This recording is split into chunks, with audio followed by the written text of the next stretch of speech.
A reading from the Acts of the Apostles.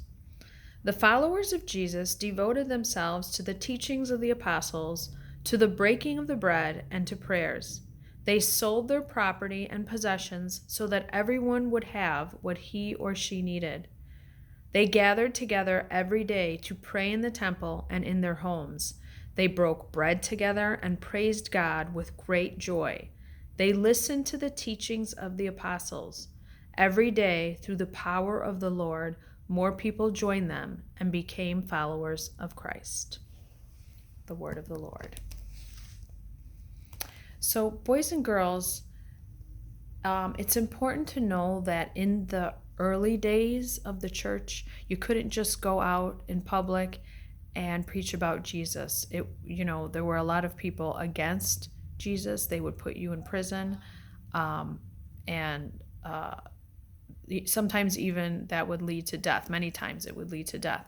So what people did is they gathered together in small spaces in somebody's home, and they would bring all of their belongings and share everything. So not only did they worship together, they basically lived together in a community and shared all their belongings. So if you were like a really wealthy person, you would share what you had with your community, and everyone would come together and they would pray together and spend time together and learn about Jesus together.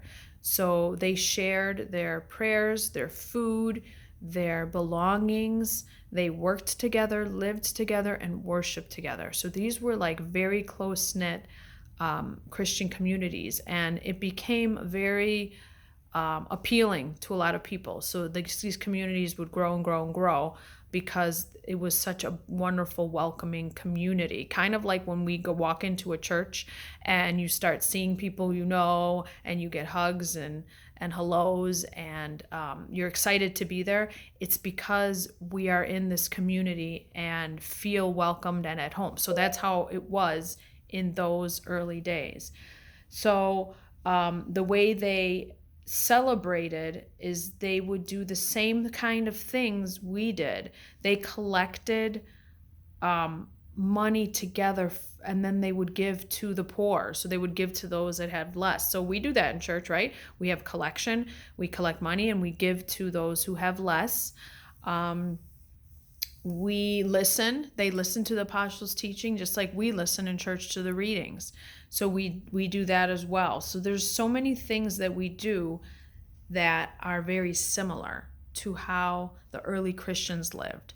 And the most important thing is, after they listened to the teachings, they broke bread in remembrance of Jesus.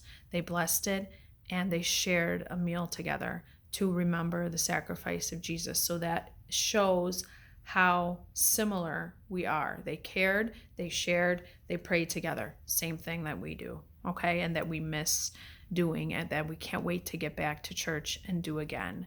But now you can do with your family, and I can share that with you, and we can spend time together learning about Jesus. Even though we're separate, we can still be together and learn in our faith and grow in our love.